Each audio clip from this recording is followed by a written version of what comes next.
Hey guys, welcome to my channel. My name is Ifeoluwa. In this video I'm going to show you how to cut and sew this short with elastic waistband in the easiest and fastest way possible.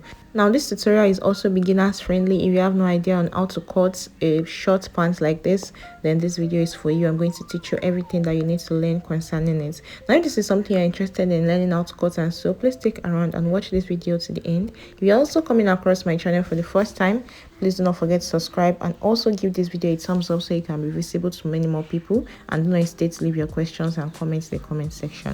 Thank you very much guys. Now let's get started.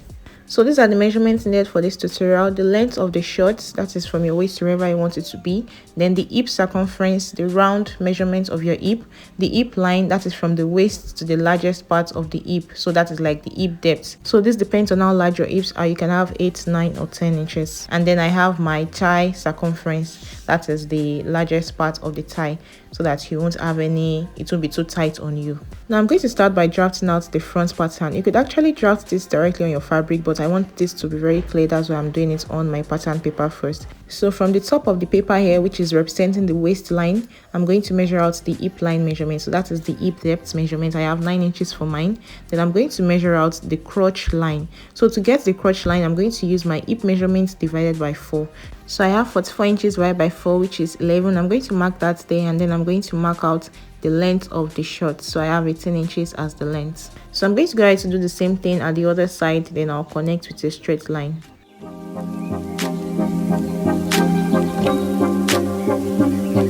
So I'm going to label this as my waistline. Then this part is my hip line.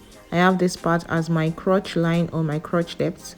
And then I have this as the hem line or the short length. So on the waistline here, I'm going to take my hip circumference measurement. So that is my hip divided by 4. The reason why I'm doing this is because we are using an elastic waistband. So the waist is not meant to be the perfect waist measurement, so that you'll be able to wear this over your hip. It's going to pass through your hip.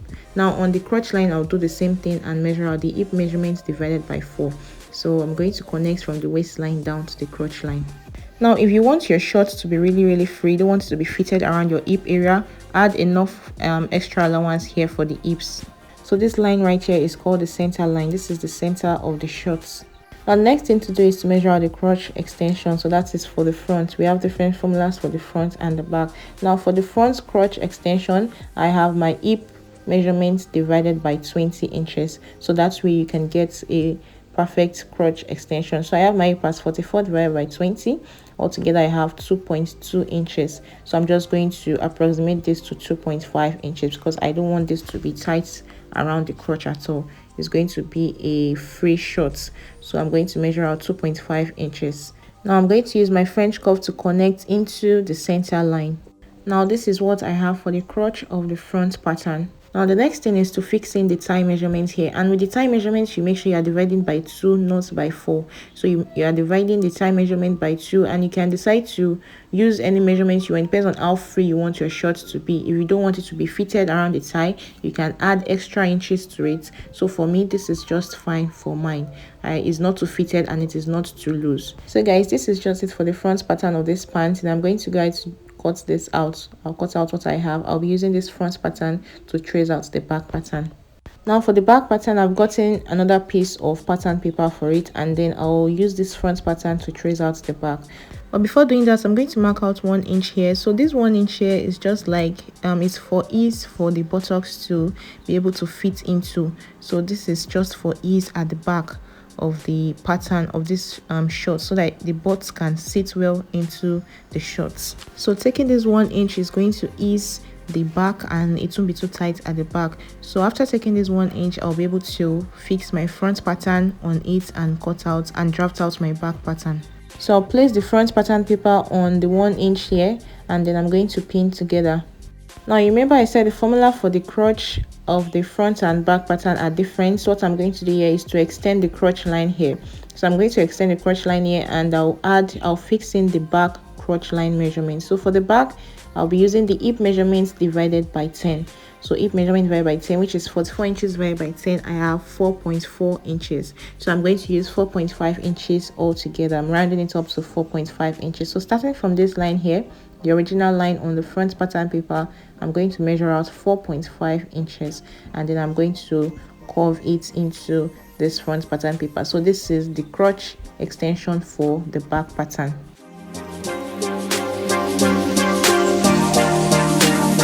So I also went ahead to draw out the length too, so I can know where I'm cutting from, and then I'll be connecting from this point here.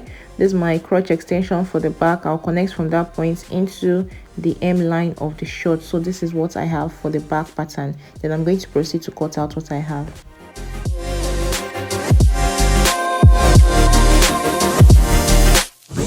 So here we go, guys. This is the back pattern and this is the front pattern. So I'll go ahead to cut this out on my fabric and I'll add all the necessary allowances needed to it. So I'm starting with the front pattern and my fabric is already folded into two. I'm going to start with the waistline here and I'm adding 0.5 inch for the sewing allowance. Now for the side here, I'm adding 1 inch for the sewing allowance, and then for the lower part here, this is the hem line, I'm also adding 1 inch for the sewing allowance. Now for the crotch line, that is the center line area, I'm adding 0.5, and for the other side there, I'm adding 0.5 inch. So I'll go ahead to do exactly the same thing for the back pattern and add all the necessary allowances needed.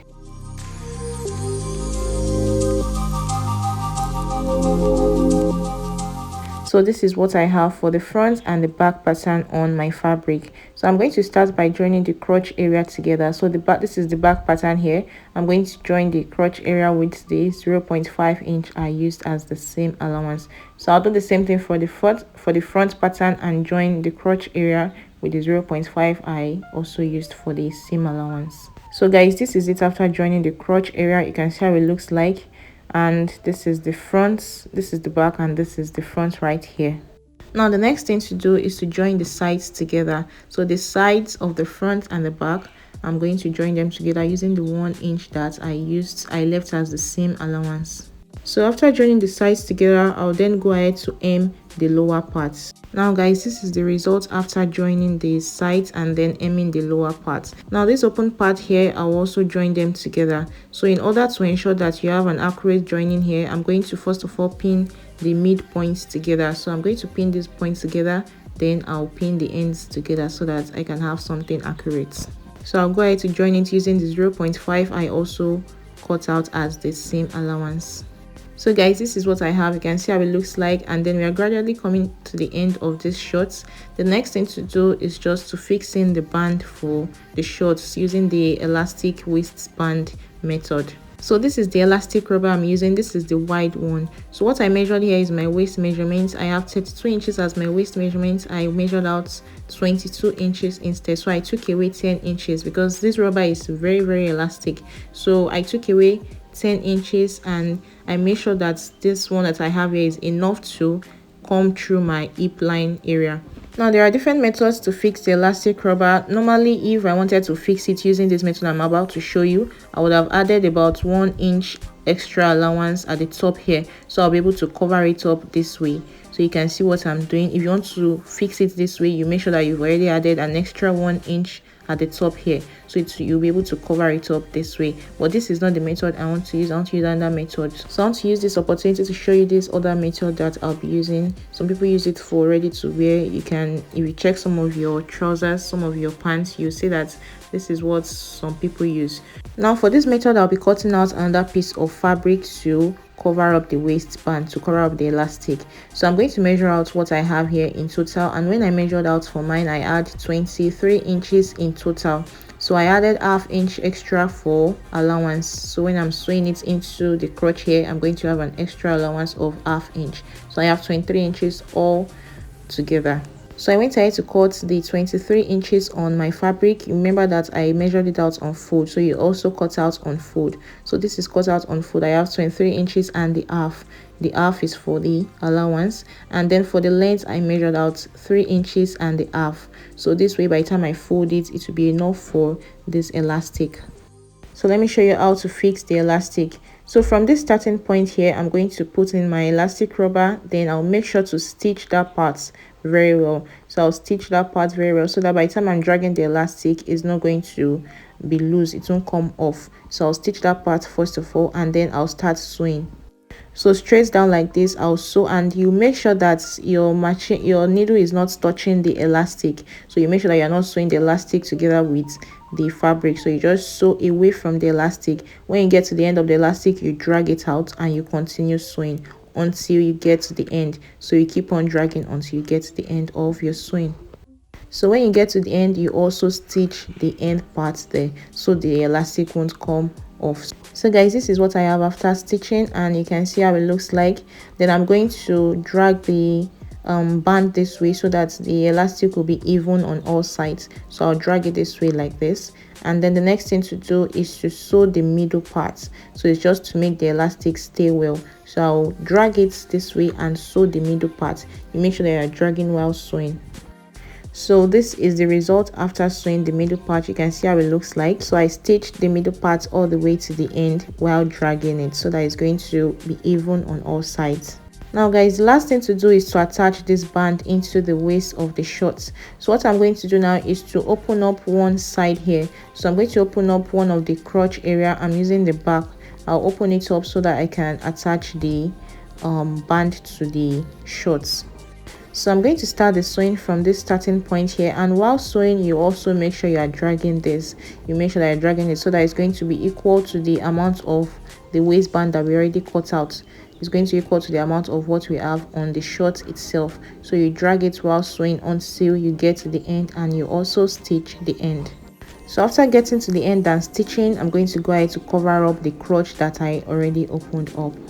So guys, this is how it looks like after sewing. You can see how neat it is. If you have a weaving machine, you can go ahead to weave in the inner part of your short so that it's going to look extra neat. So this is what I have, and let me know if you guys are going to be trying this out, and let me know if you gained something from this tutorial. So we've come to the end of this tutorial. Also let me know if you want a tutorial on how to attach pockets to a short like this too. Let me know in the comment section. So thank you guys for watching. Do not forget to subscribe if you haven't subscribed yet, and thanks to all those who have already subscribed. I really appreciate you guys. I'm going to see you in my next tutorial. Thanks for watching. Bye.